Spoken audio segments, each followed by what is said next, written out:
Ju, quando eu devo começar a fazer as provas? Depois de passar pelo ciclo básico? Depois de acumular 1.000 horas de estudo? Depois de já ter estudado todo o edital? Afinal de contas, quando é que a gente começa a fazer as provas? Principalmente quando a gente está conversando aqui sobre concursos da área fiscal.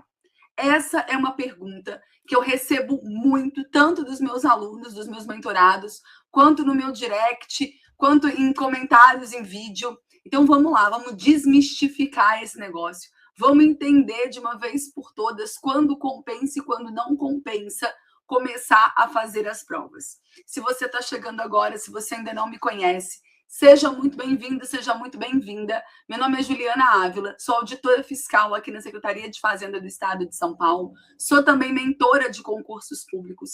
Todas as terças e quintas você encontra um vídeo novo aqui no canal para te ajudar a conquistar o seu sonho da aprovação. Se você ainda não está inscrito, clique aqui embaixo, se inscreve, ativa o sininho, já compartilha esse vídeo em grupos de concurseiros, porque isso me ajuda a alcançar mais pessoas. Bora lá, então. Primeira coisa que a gente precisa entender é que fazer provas faz parte do processo. Se você ficar esperando, se sentir pronto, se sentir preparado para de fato começar a fazer prova, muito possivelmente vai demorar tempo demais para sua aprovação. Eu fui aprovada em 5 concursos, 3 deles da área fiscal, e eu garanto para você que em nenhum desses concursos eu achei que era a minha prova. Eu achei que estava na hora de ser aprovada. Então, imagina se eu não tivesse feito, né? Talvez eu estivesse até hoje estudando, esperando me sentir pronta, me sentir preparada para, de fato, fazer uma prova. A gente precisa entender que, assim como o jogador de futebol joga bola, o concurseiro faz prova de concurso. Né? Você precisa ter isso na sua cabeça. Fazer provas faz parte do processo da preparação para concurso. Se você esperar ter todo o conhecimento do mundo, se sentir de fato seguro, pronto para passar, e aí você vai começar a fazer prova, você não vai passar, porque você ainda não sabe fazer prova. Se você fez a última prova da Cefaz São Paulo, você deve ter sentido isso na pele. Ali, para ganhar o jogo, só conhecimento não bastava. Você precisava ter gestão de tempo, você precisava ter sangue frio, você precisava ter gerenciamento de emoções. E isso daí a gente só vai aprender no campo de batalha. Por mais que você faça simulados, nem 10 simulados vão ser capazes de te ensinar o que uma prova de verdade lá na hora H vai conseguir te ensinar. Eu lembro que quando eu estudava para concurso, a gente tinha um negócio lá que chamava Fórum Concurseiros. Eu não sei, talvez você ainda seja da época do Fórum Concurseiros, que, se eu não me engano, chegou a ir até lá para 2017, 2018, tá? Hoje ele não existe mais.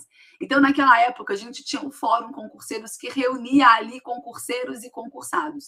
E um dos conselhos mais interessantes e mais proveitosos que eu recebi dentro do fórum foi o seguinte: não deixe que a prova da sua vida seja a sua primeira prova, tá? Por quê?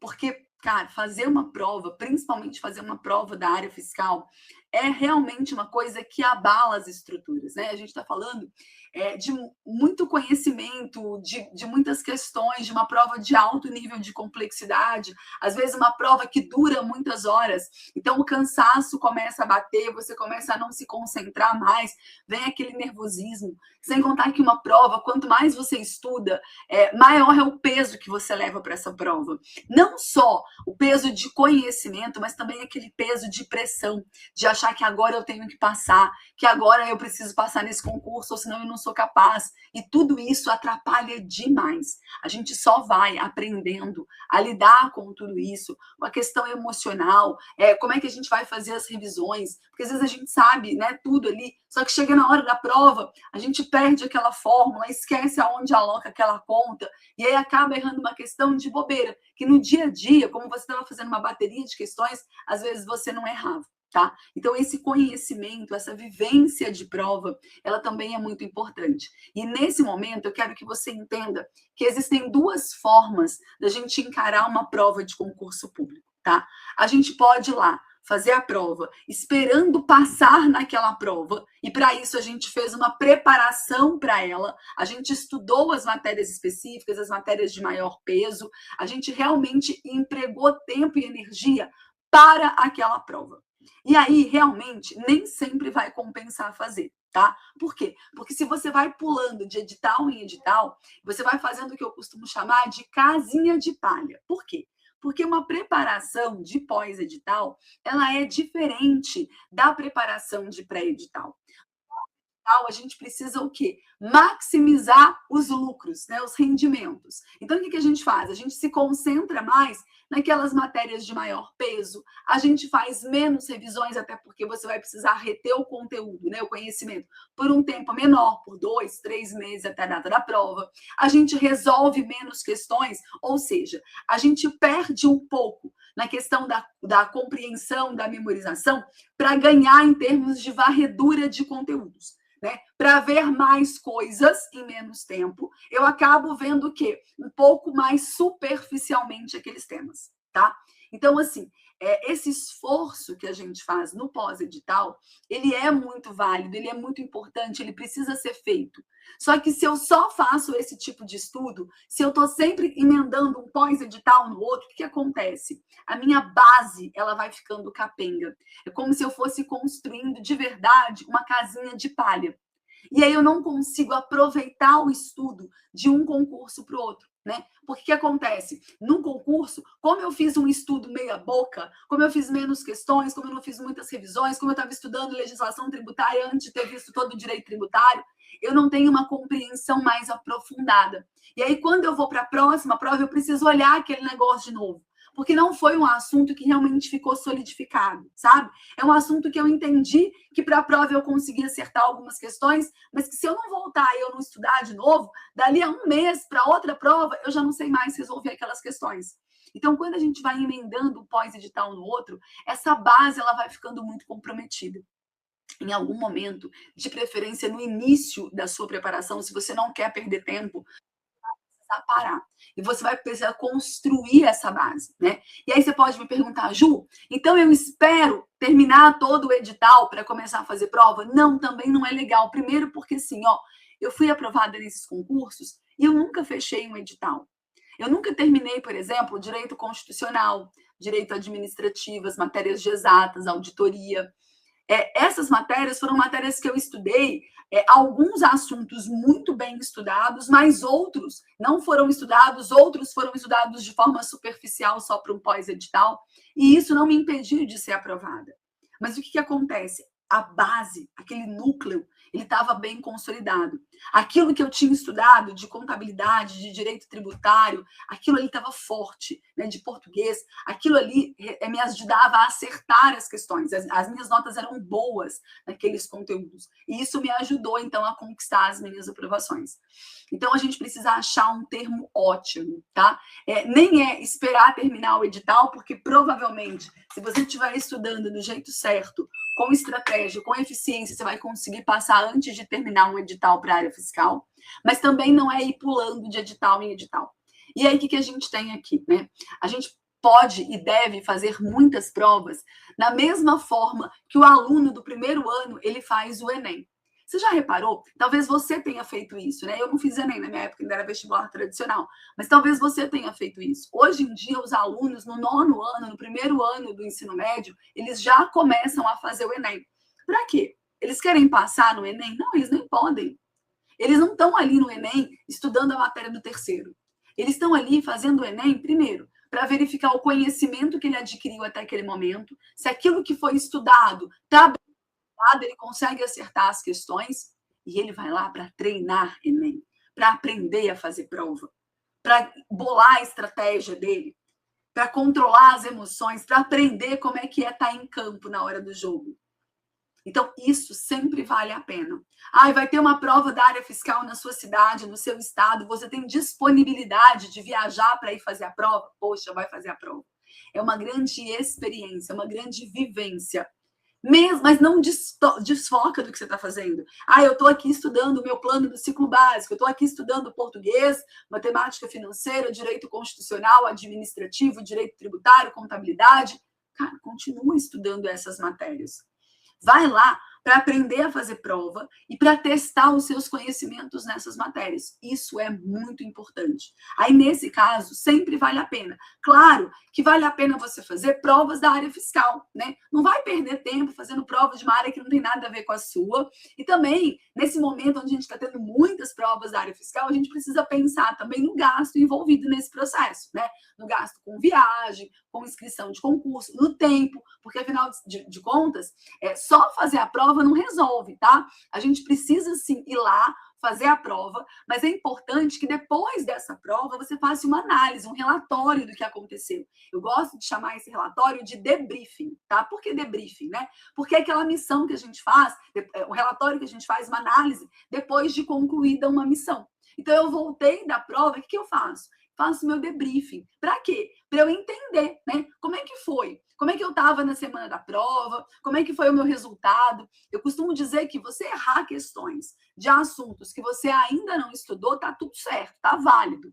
Agora, se eu estou errando questões de assuntos que já foram estudados, questões que teoricamente eu deveria ter acertado, isso precisa acender uma luz amarela piscando na minha cabeça. Porque eu preciso parar para entender o porquê que eu estou errando essas questões. Eu estou errando por falta de tempo, por falta de atenção, por falta de revisão, porque o meu material não era adequado, estava aquém demais daquilo que foi pedido. Tudo isso impacta na forma como eu vou conduzir os meus estudos depois da prova.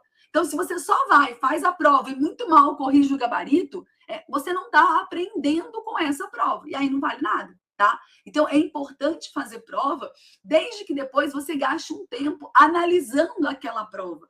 Eu sei que é desconfortável, né? Principalmente quando a gente pensa que, eu queria ter ido bem na prova, eu achei que eu ia passar, e aí chegou lá, nossa, não foi nada daquilo, fui super mal, né? Eu tive vários alunos reclamando, mas eu não quero olhar para essa prova da Cefaz São Paulo de novo. Mas tem que olhar, porque a aprovação depende do que você faz com aquele resultado, com aquilo que você aprendeu dentro da prova anterior.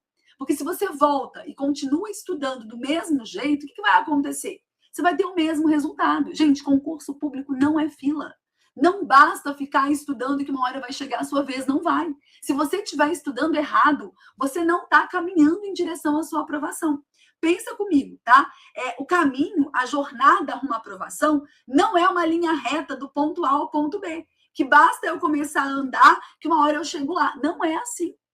Tá mais para uma floresta, sabe? Para um labirinto ali no negócio. E às vezes você está indo para um caminho totalmente diferente. Um caminho que não vai te conduzir à sua aprovação. Quando que você vai? Quando você começar a avaliar os seus resultados.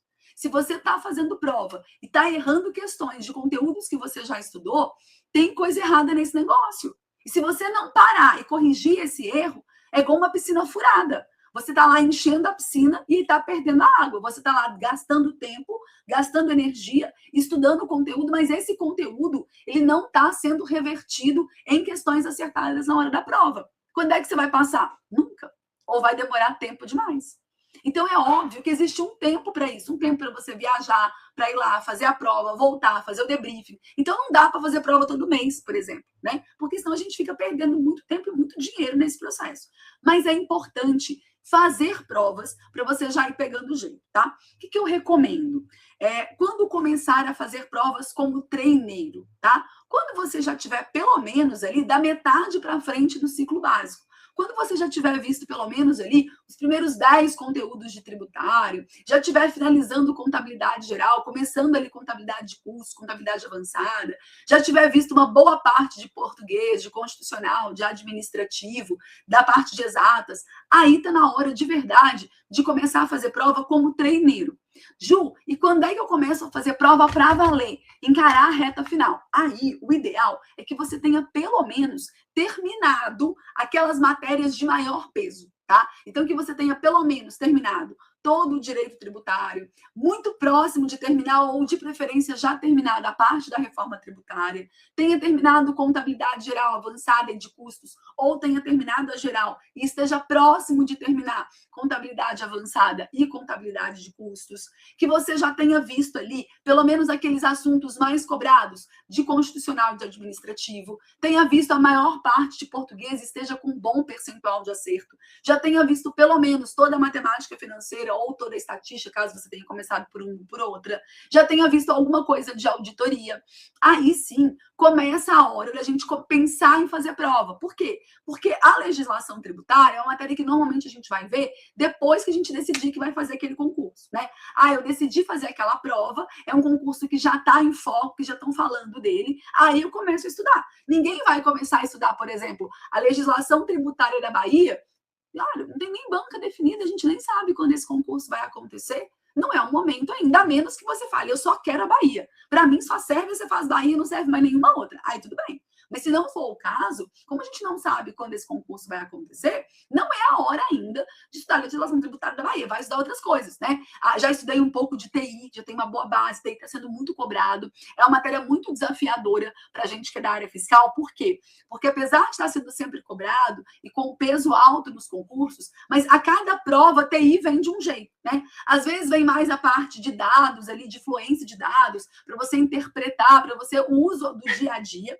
Outras provas vem uma parte muito mais robusta, né? Quase exigindo de você um conhecimento mesmo de programador, né? De linguagem, Python ali e tal. Então, exige de você um outro know-how de conhecimentos. Tem algumas provas que ainda mesclam um pouco de TI com segurança da informação, com a parte, por exemplo, de Excel, né? Então, é difícil no começo a gente colocar a TI ali. Por quê? Porque o ideal seria pegar aqueles temas que são mais recorrentes, aqueles que estão sempre aparecendo, e deixando aqueles outros temas que ora aparecem, ora não aparecem, para a gente estudar se o edital for publicado, tá? Então, o que acontece? Para a gente, de fato, começar a encarar uma reta final, esses conhecimentos precisam já estar bem consolidados, para que no pós-edital a gente tenha tempo o quê? De fazer um 80-20 de penal civil empresarial, de pegar a auditoria ali, pelo menos aquelas primeiras 5, 6 aulas que caem mais, né? De pegar, por exemplo, algumas coisas de estatística, de pegar administração pública e economia, caso venha no seu edital. Mas não dá para você estar começando ainda em direito tributário, para você nem ter visto a reforma tributária ainda, para você não saber nada de contabilidade geral. Aí não dá para encarar um pós-edital desse jeito, né? Porque são matérias que prendem as próximas matérias que vão vir na sequência, tá?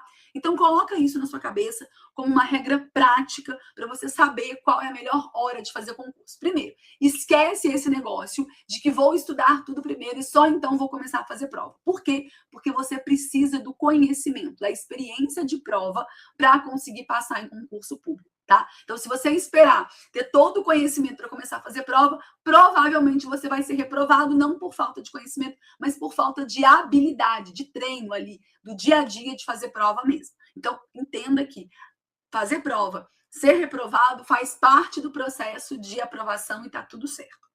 Bom, aí eu vou começar. Eu tenho 2 tempos, né? O tempo de fazer prova como treineiro, né? Que é aquela que eu faço prova sem mexer no meu ciclo de estudos, mantendo aquilo que eu estou estudando, só indo lá e fazendo a prova para testar esses conhecimentos. Lembrando da importância de sempre fazer o debriefing quando eu volto dessa prova. E aí, nesse caso, se você já está estudando ali mais de 50% do ciclo básico, principalmente auditoria, contabilidade, direito tributário, já viu português, já viu alguma coisa de exatas, já pode começar a viajar e fazer prova, tá bom? Principalmente as provas que forem mais perto. Agora, qual é o momento de realmente encarar uma reta final? De parar ali 2, 3 meses para focar exclusivamente e ir ali com chance de brigar por uma vaga, de disputar uma vaga.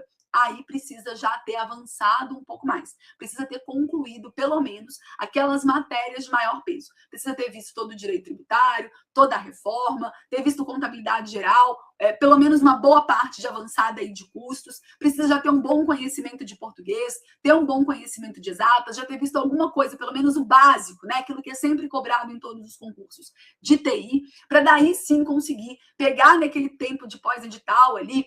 Quando eu falo pós-edital, nem sempre é pós-edital, tá? Por exemplo, o concurso foi autorizado, você faz Ceará. tá? Vamos pensar na Cefaz Ceará. Cefaz Ceará já tem banca definida, né? É um concurso que foi autorizado, está com banca definida, que ainda não teve edital publicado. Mas a gente já considera que é uma reta final. Se você pretende fazer Cefaz Ceará, já está na hora de estudar a legislação tributária do Ceará.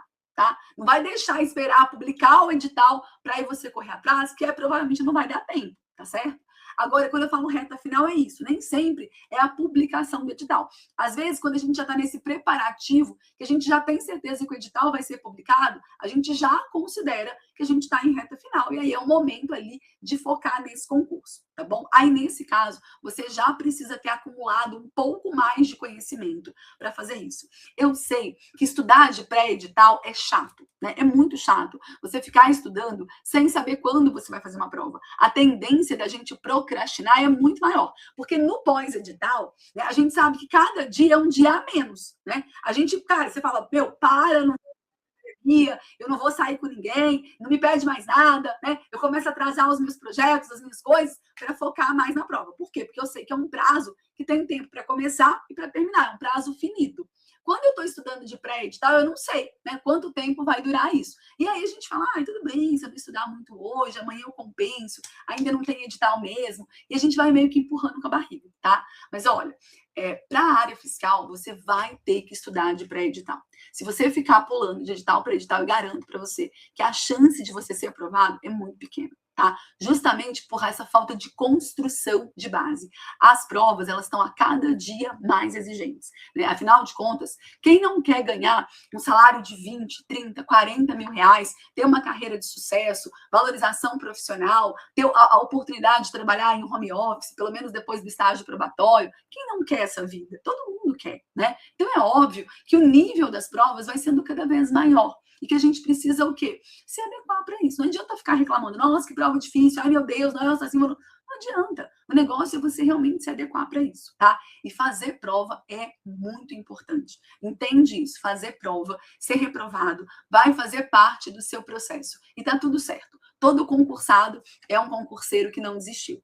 E se você está disposto aí a encarar essa jornada, se você quer estudar com estratégia, com eficiência, se você quer ter o meu acompanhamento de pertinho, falando para você, vai por aqui, vai por ali, faz revisão desse jeito, estuda essa matéria primeiro, esse assunto não é importante, não precisa estudar isso. Se você quer o meu olhar, né, sobre a sua preparação, se você não está disposto a perder tempo, a desperdiçar energia, dinheiro, estudando errado, se perdendo no labirinto da aprovação, as vagas para mentoria, acelerando a aprovação, a minha mentoria para concursos, estão abertas por pouquíssimo tempo, por prazo super determinado. As vagas, elas são limitadas, porque eu faço o acompanhamento de cada um dos meus alunos, é um acompanhamento próximo mesmo. Não tem uma equipe de mentores que vai te atender, é só a Ju, o nosso contato vai ser direto.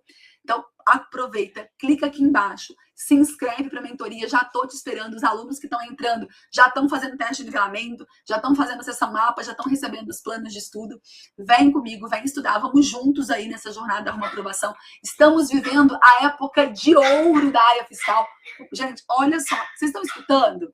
Vocês estão conseguindo escutar isso? Gente, é as piquititas, né? Eu tenho 4 cachorros em casa. E essas são as 2 piquititas, né? A Lu e a Zoe. Uma com 4 meses, a outra com 2. E elas ficam assim o dia inteiro, né? Eu não consigo mais gravar um story em paz, não consigo mais dar aula, é tudo assim, tá? Então acostuma aí. Se você tá chegando agora, deve estar, meu Deus, que louca, né? Essa casa cheia de cachorro é assim, tá bom? Bom, então vem pra cá. Olha aqui. Vem para cá, vamos seguir juntos aí nessa jornada. Se você tem alguma dúvida, quer saber a respeito de forma de pagamento, quer saber como é que funciona, eu vou deixar aqui na descrição do vídeo o WhatsApp da Gabi, da minha assistente. Manda um oi para ela, ela vai te atender com todo carinho, tá certo? Um beijo e até o próximo vídeo. Estou te esperando aqui na mentoria.